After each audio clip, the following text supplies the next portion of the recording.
Welcome, travelers. I'm Josh. I'm Glenn. And I'm Lee Wanika. And this is Tabletop Journeys, where we will be your not-so-humble guides on the quest for RPG adventures. Here at Tabletop Journeys, we are all devoted role players and storytellers at heart, and we absolutely love sharing our passion with you. On our show, we feature diverse tabletop RPG systems, demonstrating them through actual plays and breaking down the rules to provide you with tips, tools, and techniques to help you navigate them. We also love bringing the content creators behind these games into the studio to give you a peek behind the curtain with relevant and insightful interviews. Let us help you get the most out of your story, no matter what game world or system you're playing, because detailed settings, heroic characters, diverse NPCs, and a focus on story over rules can make any campaign legendary.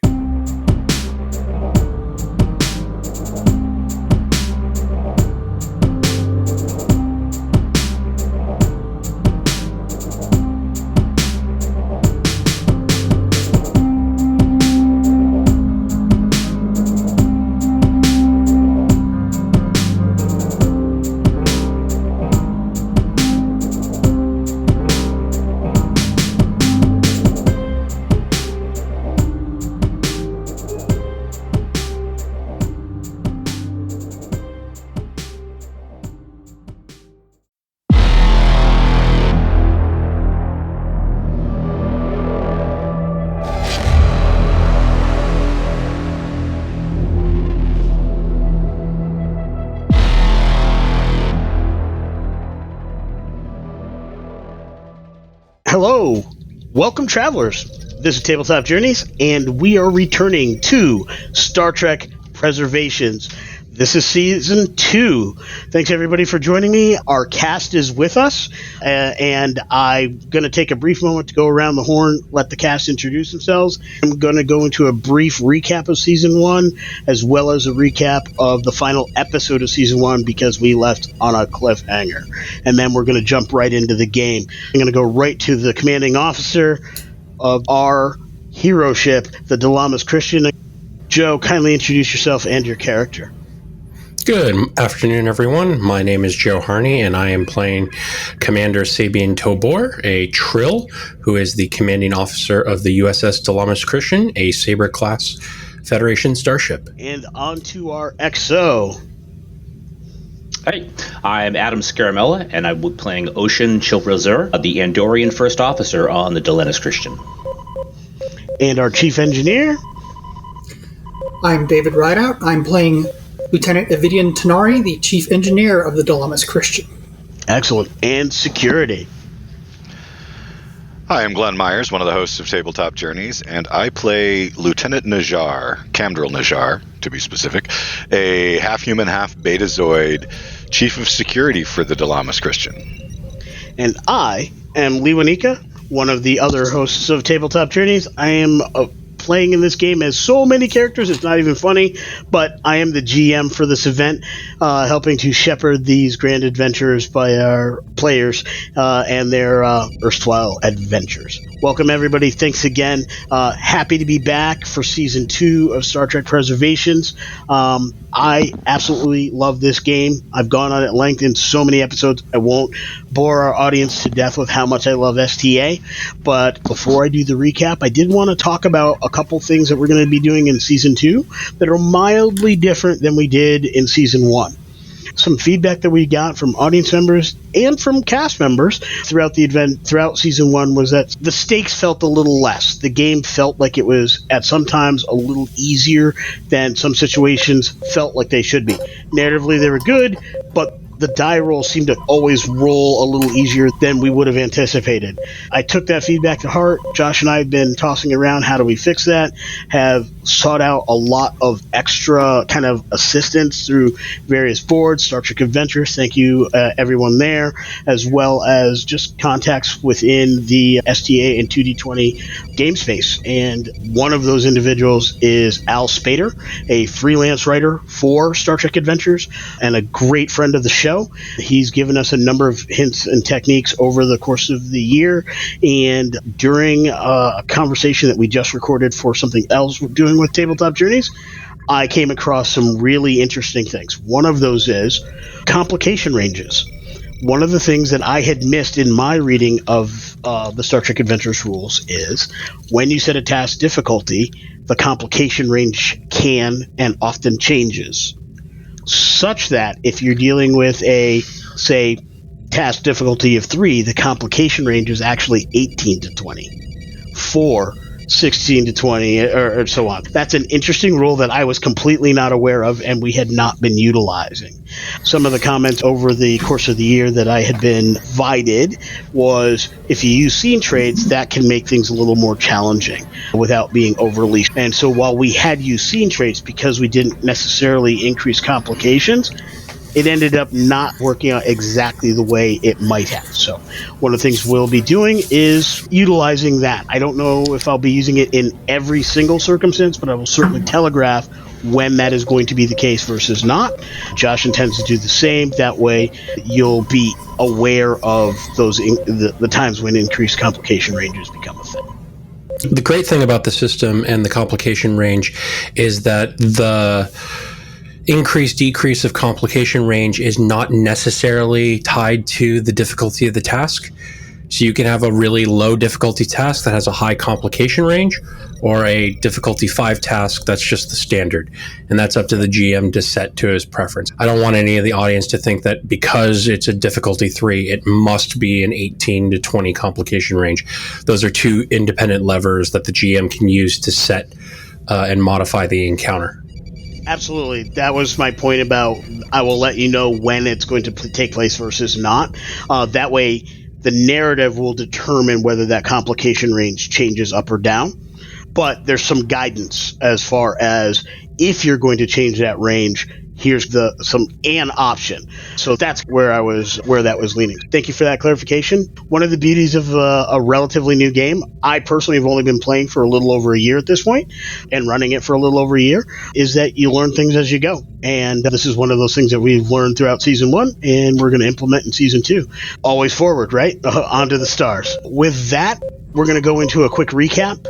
Season 1 started with our pilot episode where our crew went through Kobayashi Maru style test, holodeck simulation, where they were involved with some very secretive plots based on the conspiracy episode of Season 1 Star Trek The Next Generation.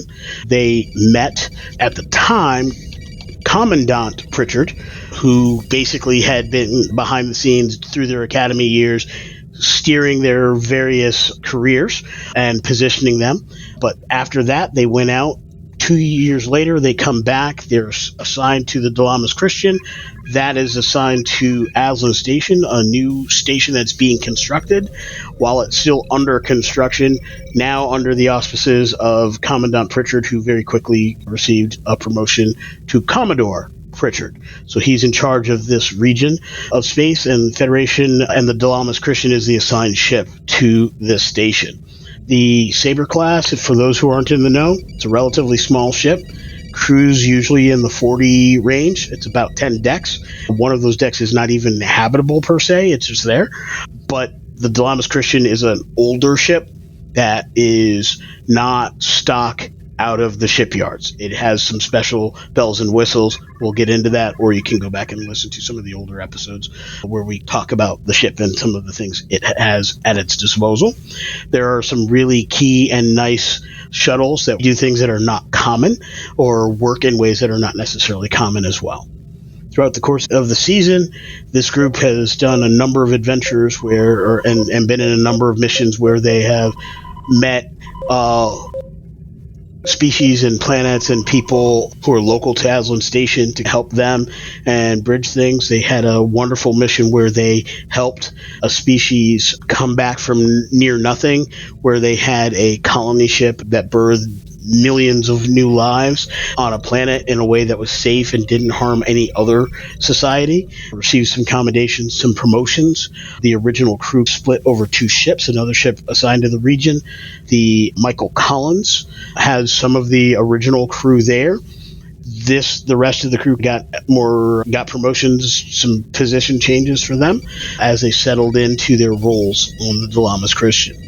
They had an exciting and dangerous adventure where they dealt with the Breen and some space shenanigans out in Breen territory, and that, in addition to several episodes which are just standard Star Trek fare, exploration, dealing with weird, nearly all-powerful aliens and the things they do to space and how to solve these kind of scientific and moral dilemmas. These are all things that have happened during Season 1. But we come to the end of Season 1 with distress call from an ally and some would say friend of the crew, Damon Brazig, who is being attacked and being hunted. The Dalamas Christian races to his rescue. They find that he's already been caught. He's in significant jeopardy.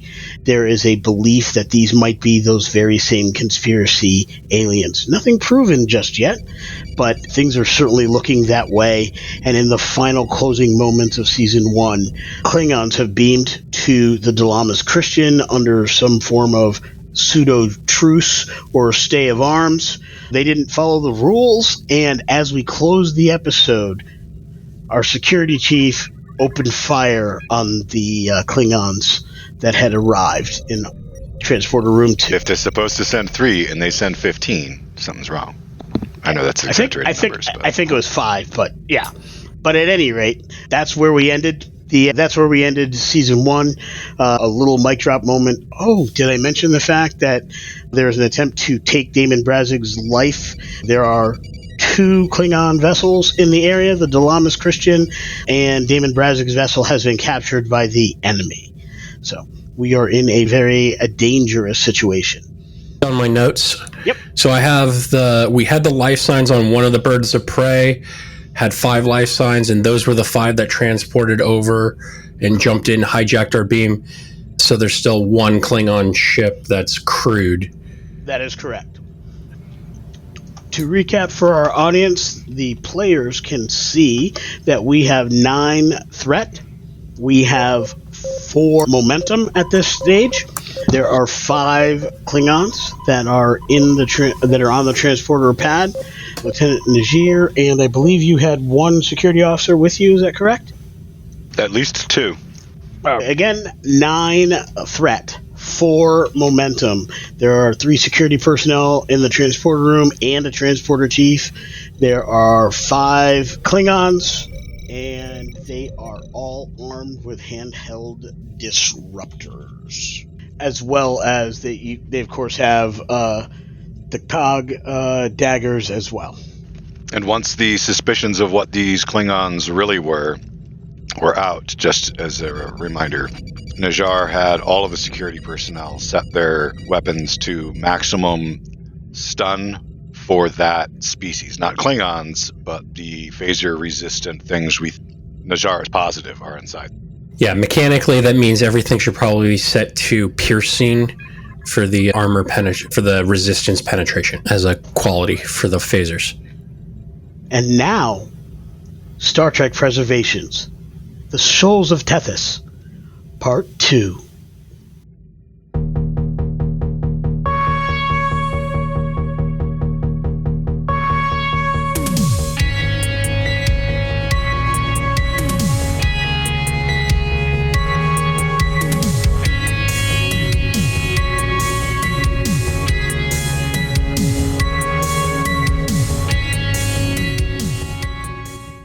Glenn, your attack was successful.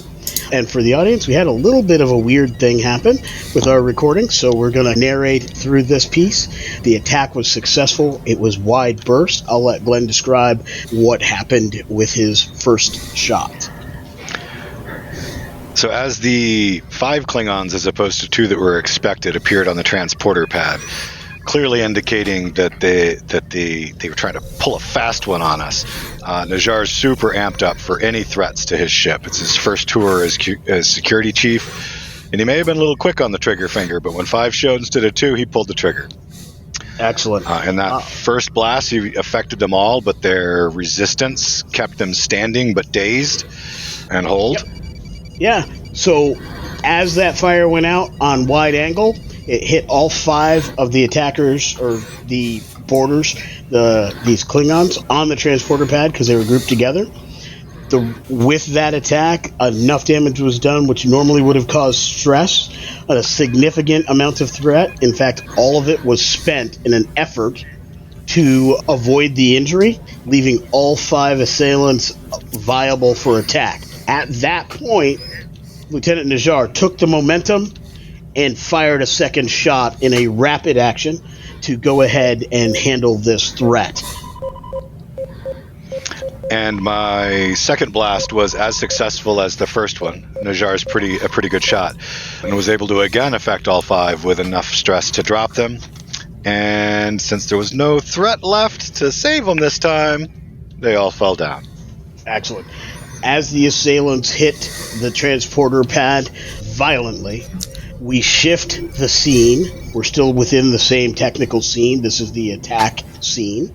To the bridge where Commander Tobor then, listening over the open mic and the gunfire that goes on, orders Commander Chilrizer, who's at the tactical station, using the direct action to fire a full photon torpedo spread at the remaining viable Klingon bird of prey. Full spread, maximum yield. Excellent. And that is where we come back, and we are now... Ooh, pardon me. Because... Yep. Okay, Lee? Yep, there we go. That's where we are now, and we are about to resolve this full photon torpedo spread attack. And take it away, players. Very good. Since I am assisting through the direct task, not only does my advisor talent come into play, but I'm going to use one of my newer talents from the player's guide, Voice of Authority. So the tone of your voice and the clarity of your words convey that you are in control and that you are someone who should be listened to. When you assist someone and you use your presence to do, you may add 2 threat to treat your assistance die as though you rolled a 1 instead of rolling. Boom. Excellent. So I now have 3 threat. Okay. And XO, you and I used also the remaining momentum? 3. Yes, I used the remaining 3 momentum to pick up an extra 2d20. And when I rolled those, I received 1 critical threat, which was a natural 1, and 3 other successes, one of which I tried to re-roll with my cautious security talent, but that wasn't any lower. So I got a total of 5 successes. Excellent. And then the 2 successes from me, and the Dalamis Christian itself is going to assist with its weapon security rating of a 13, and she rolls a 2, which is another critical success. So that is 9 successes. And remind our audience, Joe, in space combat, what the task difficulty to hit an enemy ship. Yes, the task difficulty with a torpedo. Yep. So the torpedo, being a long-range weapon, which is what we were at, is a difficulty 3, and because it is a long-range weapon, it has no additional increase to the modifier. So our difficulty was 3, we rolled a 9, we generated 6 momentum all the way back up to full. Excellent.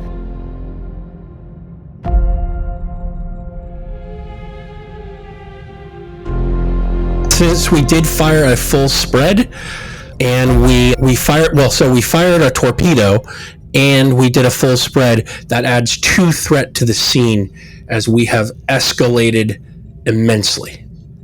Excellent. All right, and if you would resolve your damage rolls with your torpedo spread. Yes, however, since we did fire a full spread, we do get an extra challenge die to our normal torpedo rating of 3 plus our security, so Adam, you'll be rolling 8 challenge dice for the Dalamis Christian. 3 plus my security, got it.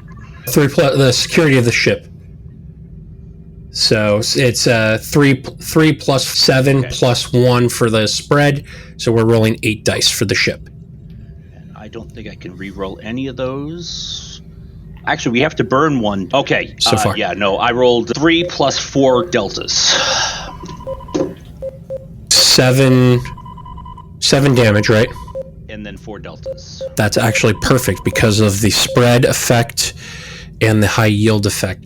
We are going to, depending on the resistance of the bird of prey, which may be 3 or 4, we'll spend 2 momentum for 4 piercing for this attack. The resistance on this particular bird of prey happens to be 6. Oh, then we'll spend 3. Okay. All right. So you are able to pierce through their resistance, and what is your total damage? So you remove the 3 momentum. So the 7 damage hits through and causes a breach. However, because torpedoes are a high yield weapon, they actually cause an additional breach each time they cause a breach.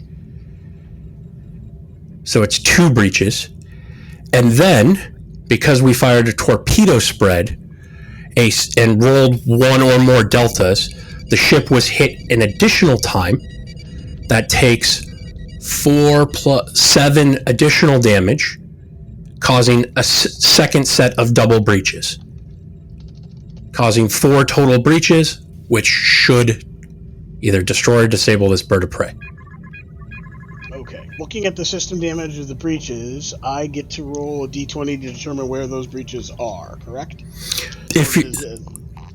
Depending on how you want to choose to do this, Lee, generally NPC ships just are like, they have a number of damage slots equal to their scale. It's the hero ship that has the different systems that make it a little bit more durable.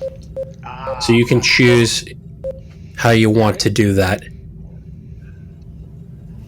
All right. So in this particular case, your rapid action has disabled the ship. It is not fully destroyed, but it is. You see a number of systems blow up as it's going. You see some cascading effects. Your sensor, your operations station on the bridge will say, "Captain, the bird of prey has an imminent warp breach. They are moving all power to their transporters, and they are beaming. Emergency beam outs." All shields are up. Where are they beaming to? The other ship. Probably the empty Klingon bird of prey. Yep. Okay. With that, it is their turn. Back to the transporter room. So it's not their turn is to abandon ship, right? That's as far as the ones on that ship. They're abandoning ship, as far as the ones on the bird of prey.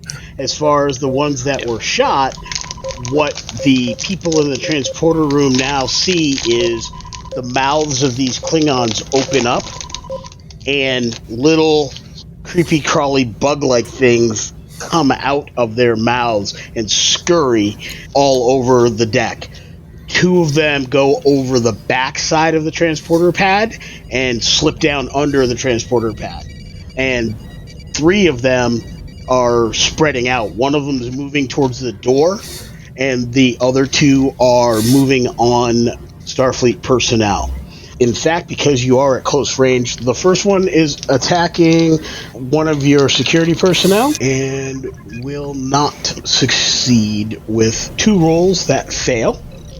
The second one will attack Lt Najar and has a complication. It actually does try to grab you.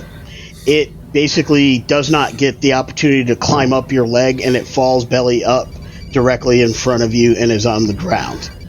So you have, at this point, you have 2 that hid. You've got 1 that attacked and failed, 1 that attacked and prostrated itself in front of you, and you have a 3rd one that is making for the exit. Najar taps his communications badge and orders a security field, maximum level security fields to fully enclose this transporter room.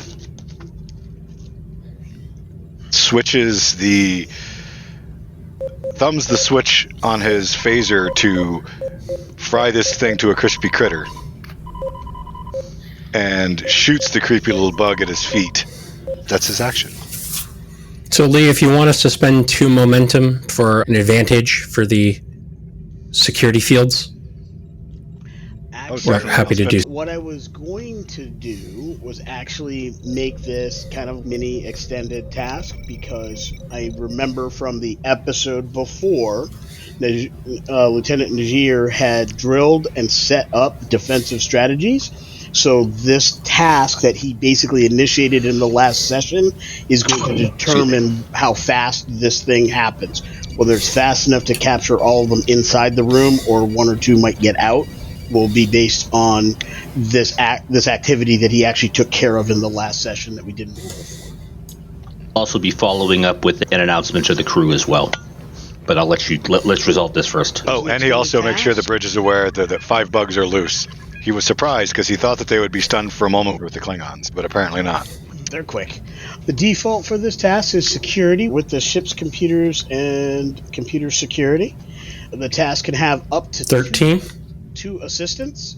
Any complications will either take 4 points away from the work track or create complications like it's not fast enough, there are holes in the quote-unquote net that you've set up to handle these matters, so on and so forth.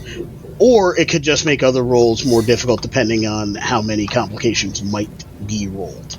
That said, I have my extended task already ready to go. The work track for this matter is 14, and you have a total of 3 attempts to get this done. If you'd care to make your first roll, I'll let Dave take care of the ship roll on this one. Okay. It makes sense that Lieutenant Tanari and Chilriz assist. Najar is coordinating with engineering and ops, and the XO for personnel, drills, and such. So if they can do that, and I'll take care of the ship then. All right, sounds good. We'll do it that way. Lieutenant, if you would make your roll first. What was the difficulty again, Lee? I'm sorry. The difficulty on this task is 3. Because we were talking about exceptionally small things, we are looking at a complication range that's going to be 19 and 20. Okay, so 3 successes, 19 to 20, and with 3 assistants. 2 plus the ship. Plus the ship, yeah. Just the same, I'll spend a momentum for an extra die. And am I rolling against my stats? Yes. That would be control security? Okay. Unless you're justifying it a different way, which I'm open I like to, that. but the typical would be control security. So I have 4 successes. 1 is a critical success. Excellent. All right. The ship rolls a 6 for another success. For 5. All right. Ooh. I rolled a 10. It bounced off a 1. Well, still that's 6. Right? Yeah. No. Yes, it is. But it. All right. For Tanari's assist, I assume I can roll daring engineering Yes. since this is an emergency situation. I rolled a 9, so that's a success. 7. Excellent. So 7 total successes out of 3. That would be 4 momentum, if I'm doing my math correctly. Last time I checked. Excellent. Now you would roll your work on there. Yep. 2 plus your security rating, Glenn. 7 dice, I believe. 7, 7, 7. Okay, I'll do 4 and 3. Does he want to spend the momentum for the piercing? No, we'll do that after. You have the option to do that afterwards. There's also no resistance. I've got a 5, a 6, and 2 4s on the first roll. 5, 6, and 2 4s. Okay. And then a 5, 6, and a 4 on the second one. All right. So you currently have 5 delta successes right now and 3 blanks. So you probably want to spend 1 momentum to reroll. All right. 1 momentum for 3 on the reroll. 1 momentum, Lee. Which scores another 5, but with 2 3s. Okay, but that's since there's a... How many total work were there, Lee? 14. Yeah, it's not going to matter. That gets us 5 successes for a breakthrough. All right, so you set up the net. It is there. I am, however, going to spend 2. Actually, I think that's worthy of 3 threat because of what they are, and one of them got out through the room before the net went up. So, your internal sensors is one of these things that did not get contained, and it is now in very tight quarters, moving within the deck, which is pretty hard to pinpoint due to the nature of just the ship. It's hard to pick it up. So it's not the one that went out the door into that was going for the door that got out? No. It was one of the ones that went... It was one of the ones under the transporter pad down into the... Yep. Guts. Okay, so once we know, that's when I will chime in on the comms as well. Attention all crew members. We have a potential incursion event. All crew members are to remain in pairs of 2. Epsilon protocol is in effect. I also give the command that all engineering personnel are to exit the Jeffries tubes. Excellent. As you say Epsilon protocol, anybody standing in front of a computer system notices something activate. All stations activate. And it looks as though this is a pre-programmed thing that none of you have ever seen before. At this point, the lighting in the ship on all decks changes to a light blue purplish color. It's not dim, it doesn't make it hard to see, it's not bright that makes it hard to see, but it just changed to that color. And the computer voice changes. And as opposed to that standard TNG era Major Barrett sounding computer voice, you get this voice. Neural parasite protocols engaged.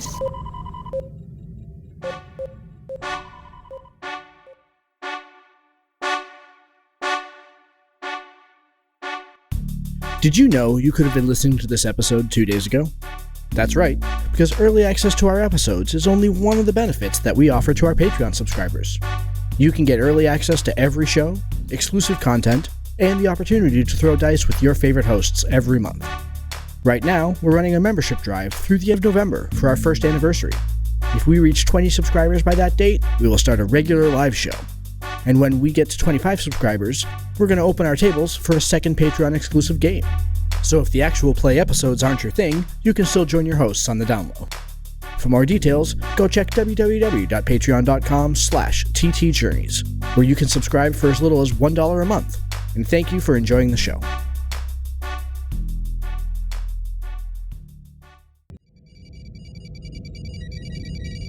You will notice from your stations on the bridge that coded subspace pinpoint messages are sent out from your ship, automated, uncontrolled by anybody on bridge.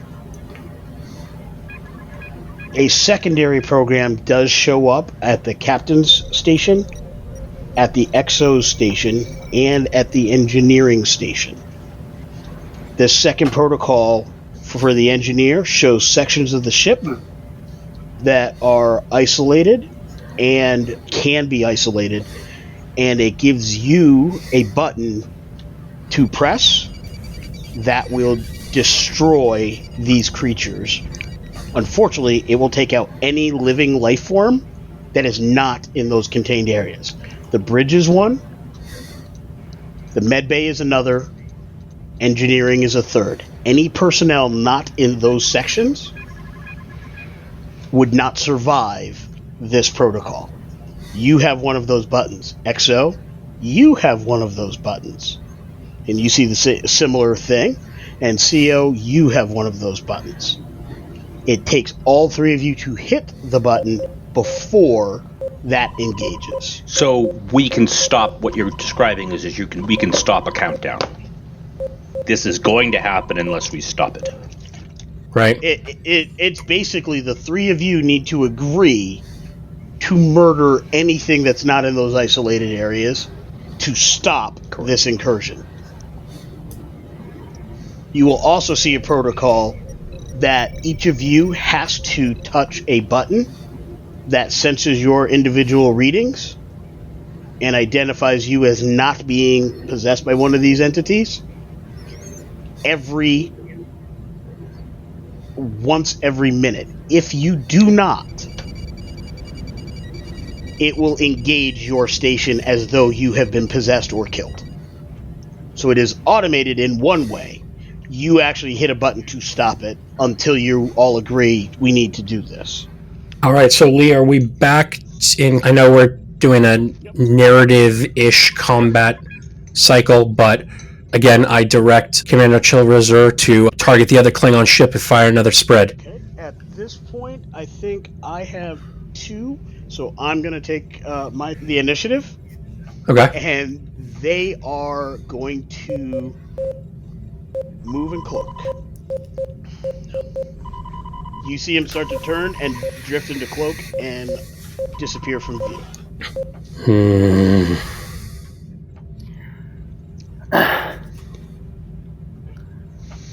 As that is all happening, because you were obviously focused on what were the bigger threats, you see the Damon's freighter start to back away as though it's getting ready to exit the system. It's trying to move into a position to... Okay, tractor beam then.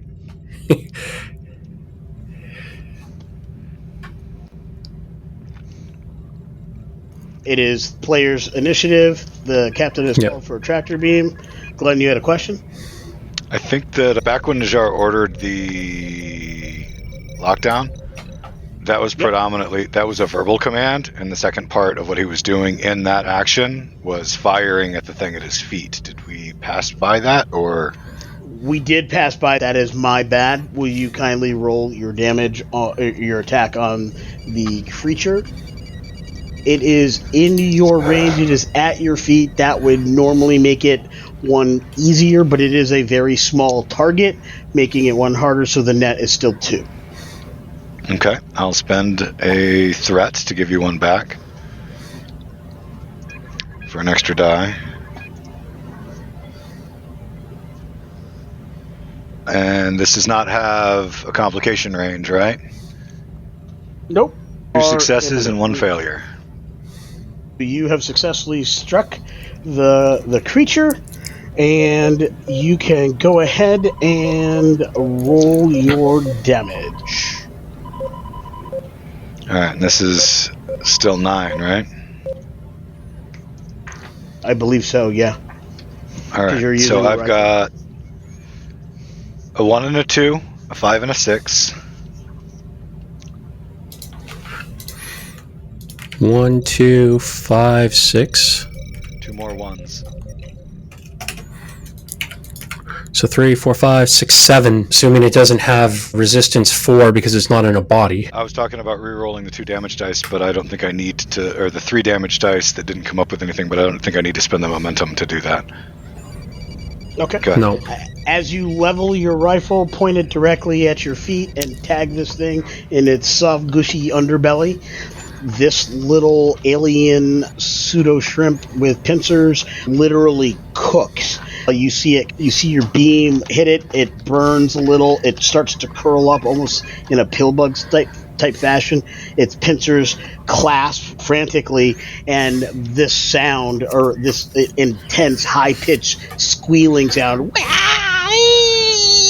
as it burns up and leaves like this melted, semi-gooey, burnt, nasty-smelling edifice on the ground at your feet. At least it didn't explode like a hot dog in the microwave. Nice. Can I use momentum for a quick action to fire at the one that is attacking my other security officer? It's on your security officer. You can feel free to fire, but you'd be hitting your security officer. Would I? Their version of attack is to crawl into their mouth. It failed to do that, but it's literally on his face. Okay, then can I spend a moment for quick action to grab that sucker and huck it towards the sealed door, trying to bounce it off of that maximum level security field? So the field is actually, the door is sealed. There's not actually an energy field there. The door itself is locked shut. If the door got manually opened, a field would appear there. Still throwing in that direction so that it's grouped with the other one that ran for the door, and the only one left in the room that we have to worry about is under the transporter pad. Correct. Okay. So a physical attack is going to be fitness and security, yeah? Daring, security, or this is technically not an attack, right? Because you're just trying to grapple it, right? So you could do fitness and security, or daring. If you're trying to throw it and not do damage to it, you could do either one. It wouldn't be damaging. It's just whether or not you're successful in getting it off your friend. Your security.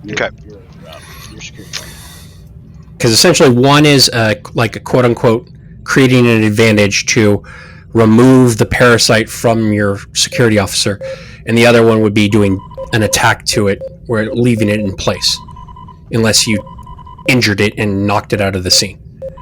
But I want to make sure it doesn't get inside this guy, so I'm going to go with detaching. So in that instance, if I'm just creating an advantage of getting it off of my friend, do I spend 2 momentum for the advantage, or do I roll to grab it and toss it? You could do both. If Lee lets you, we could do the advantage with the thing, and then the attack is how hard you throw it against the wall.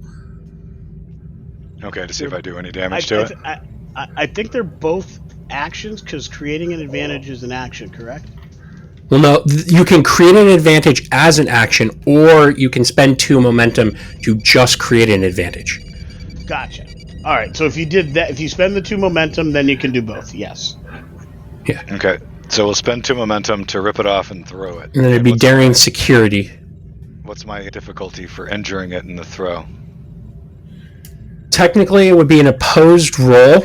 Okay. Though it would be at a -1 difficulty because it's very much smaller than you. Okay. You might have a +1 or even a +2 depending on how Lee rules, like the size disparity and the strength disparity. I would say you're at a +1. It's an armored arthropod-like creature, so its ability to get damaged by just hitting a wall is fairly limited depending on how it hits. Okay, so I'm at 3 then. Oh, no, +1. Yep. Okay, and I probably need extra dice. It's just going to go with its regular roll. Yeah, I'm going to add a threat to get 1 die. It's an opposed test. So you need at least 1 to succeed, and then it's whoever has the highest, and you get a +1 just automatically. I've got 3 because you're bigger than it. So you're 4 total. Okay, 4 successes total. It is trying to not land in a damaging fashion, so it's actually going to use Control Con as its method of defending. As navigating through the air. Twisting its little body. Little fins stick out and start cutting the air to help it glide. Yeah, so it lands hard part on the wall and feet on the ground kind of thing. In a 3, we have 2 successes. 2 to 4, so Glenn wins by 2. We generate 2 momentum, and you do your unarmed damage, which should be 2 plus security. First one, I have 2 1s, a 5 and a 6. By another 1 and a 6 and a 4. 1s, a 5 and 2 6s. All right, so you're doing 6 stress to it and 3 deltas worth of knockdown. So it's going to be prone no matter what. But whether or not it suffered enough to be injured and taken out. It is out. It falls, it crumples, and you see some of that gooey ooze kind of leak out of multiple portions of it. When it hit the wall and it then fell, it was thrown with enough force. You can see the cracks along its carapace. Lee, when there's a chance, I would like to try something as well. Absolutely. That was Najar's move. It does flow back to the last bit of that scene is Najar saying, "Cook 'em!" to a security team. Before it's your initiative, Dave, it is the enemies, unless there's a decision to purchase the initiative, hold the initiative back. Yes, I will spend I'll spend 2 momentum to keep the initiative. Sounds good. 2 is spent, and Dave. I'll direct Dave and the engineering team to engage the tractor beam on Damon Brazig's ship. Okay. The order All came right. through to engage the tractor beam. I'm not sure if that was what you were going to do or not, so obviously you have some... Wasn't what I had in mind, but I will follow orders. Okay. What's the role for tractor beams? It's an excellent question. I looked up a whole lot of combat stuff, but engaging tractor beams in combat is not one of the ones that I looked up. You're the one who had them try to flee, so... Yeah, trust me when I say that was not their original plan. Somebody blew some shit up before I was ready for it. Tractor beam, control plus security, assisted by the structure security of the ship, difficulty 2. And then I will be assisting because I'm directing the task. Okay. Then I will spend a momentum for an extra dice. Okay. There is a scene trait here. Damon Brazig's freighter actually has some countermeasures to being tractor. He's a Ferengi. The concept of pirates tractoring a freighter is something he's quite familiar with. So he kind of had some post-market upgrades done to resist tractor beams. So it is going to be 1 more difficult. And your complication range is 19 and a 20 as well. Then let me spend 3 momentum for 2 extra dice. Just the 1. Just the 1? Okay. What I'm hearing there is that Damon Brazig's freighter has the trait slippery little sucker. I was thinking more of beefy little sucker, but yeah. It's not fast. It's just hard to pull in. Really quick. On the whole trying to get into our mouths thing, that is one fat squirrel. We made sure that all security personnel were outfitted in phaser rifles and armored environmental suits. We all have a sealed helmet. I remembered hearing armored. I didn't hear environmental suit, so I missed that. It would have been on the thought they were one faceplate. and the same. No, they would be 2 different things, because there is armor that is used, and then there are environmental suits. There would be 2 different types of... Fair enough. In the future, then, I think full environmental suits make more sense, just in case of breaches in a combat situation, to give you the best odds of survival, yeah? Or at least a helmet with a face visor where you can't crawl into it. It really depends on the threat, but what's important to note is an environmental suit is not armor, so it will not defend you, will not add resistance, whereas... It has 1 point per cent. But it won't do as much as, say, an armored getup. So Fair the enough. faceplate would provide a scene trait to make that more difficult, but if it's a faceplate on an environmental suit, what's to say they don't they don't use threat, breach the suit, and then crawl in through the helmet, right? It could happen. There would just Yeah. be an additional piece. So then, definitely not environmental suits, but does our version of Riot Gear come with a helmet and face shield? There would be a face shield.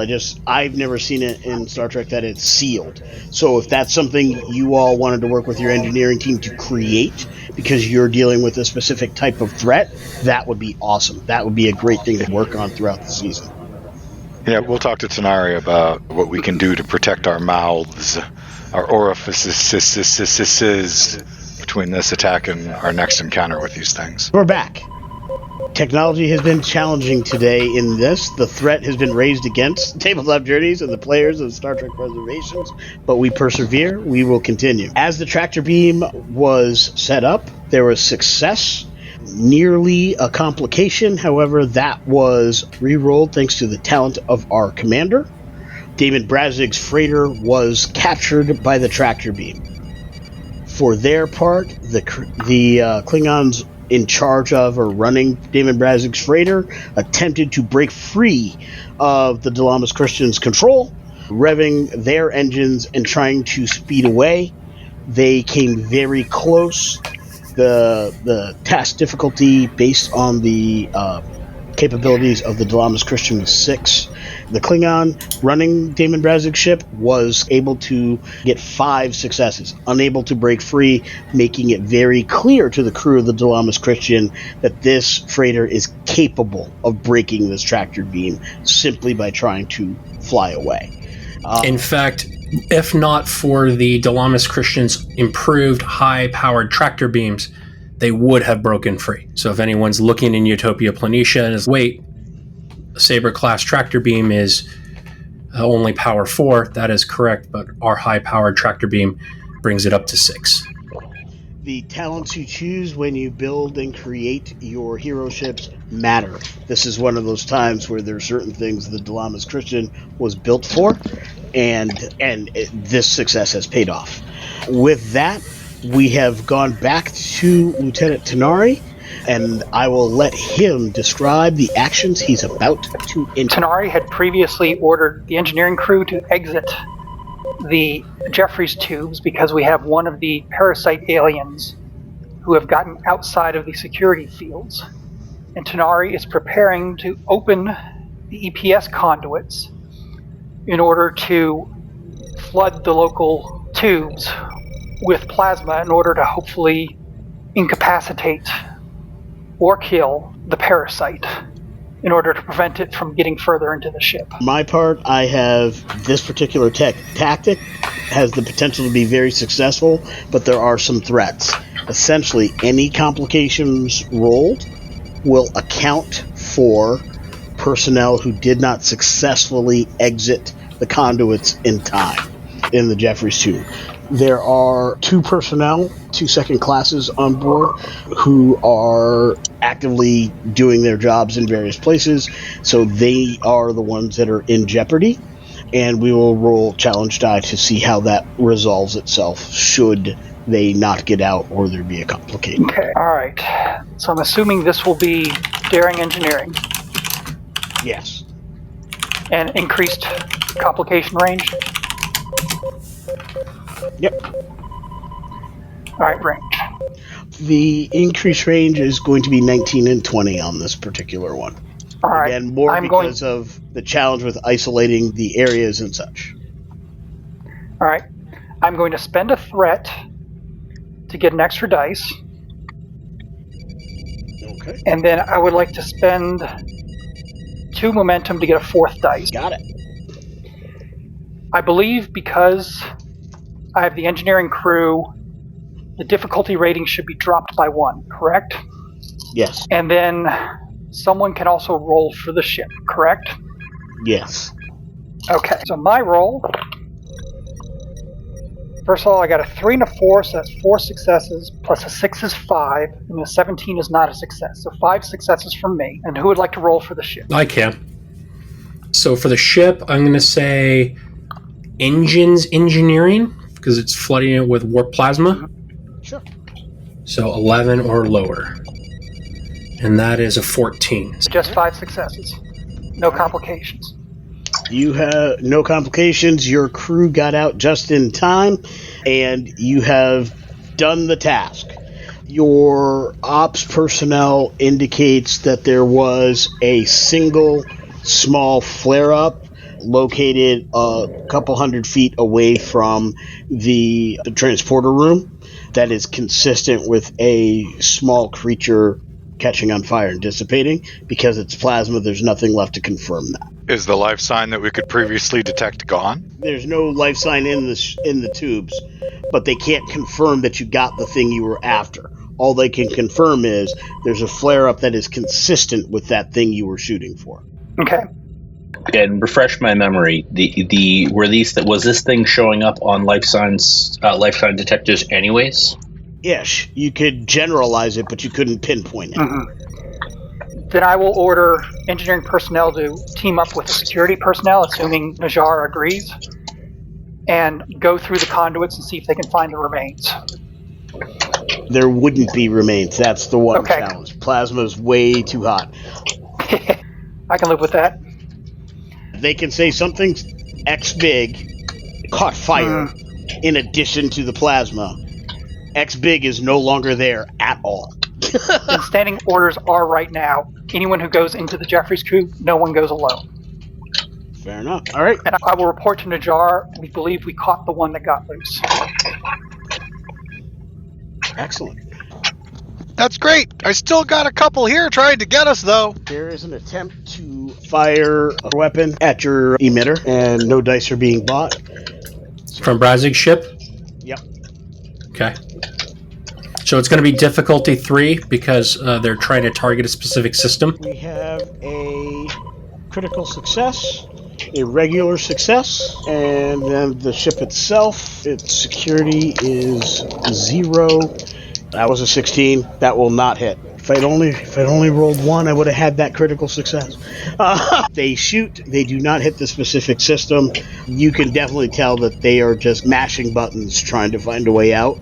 Does anybody on the bridge have any specific combat experience in their background that they would ship combat experience in their background, or training or a focus that they would be able to lean on? I've got Starship Strategies and Tactics. Certainly. If you would be kind enough to go ahead and give me a roll based on that knowledge and that focus. Your difficulty is only a 2. It's basically to glean some information that might be helpful in how you handle the situation. Insight Command? Sure. All right, 14 or less. 2 successes. Excellent. It is very clear that these are not operating as seasoned Klingon warriors. Even in charge of another ship, they would not have tried to run first. They would have done one of 2 things. They would have fired to break the system, weaken the system, or taken some other kind of action to increase their odds of being able to get out first. So simply doing this lets you know that these are not combat veterans or tactical-minded folks. Despite whatever you may have seen, something else is running the show. So that is immeasurably clear to you at this time. It is at this point you receive your comms person says, "Captain, I have a recorded communication from Damon Brazig."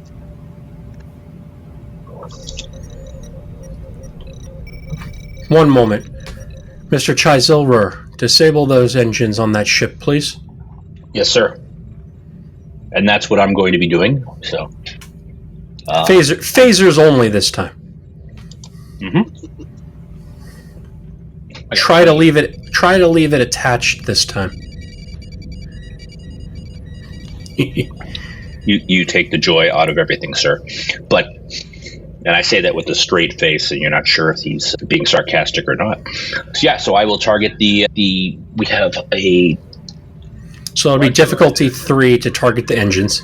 Yep, and I'm going to take 3 of those momentum to give myself 2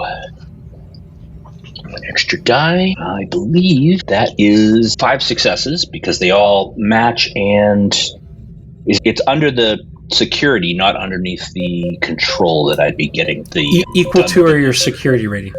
Okay, so I'm going to use my cautious security to re-roll one of these 15s, but I currently have... Are you currently succeeding? Yes. On all dice? Let me roll for the ship in case it comes up as a complication, and then you can choose to re-roll that one first. Doesn't say that I can re-roll someone else's, but okay. It's part of the task, yeah. Because the assist is helping. Oh, no, but the ship gets a 5, but the security is 4, so it's only 1 additional success, so that's 6, right? My re-roll is a 4, so I've got 2 criticals and 2 regulars, so that is a total of 6. So 7 with the ship. Yep. 5 momentum. That gives you some instant spends because you are maxed and you have 2 left over. Yes. Okay. And additionally, the phaser array has the quality versatile 2. So anytime it succeeds in a task, it generates 2 bonus momentum as well. Okay. So we have 4 to spend right off the bat. I don't know how much resistance Damon Brazig's shields are going to put up. They're going to put up 3 resistance. All right, so we'll spend 2 of those 4 extra bonus momentum to pierce through that resistance. And then, Adam, would you roll 7 challenge dice for the phaser array? Certainly will. Let's see. I've got 5 successes with 1 delta. And I don't know what I can re-roll on that. I don't think I can. Not with my particular talents. 1 momentum to re-roll those 2 dice.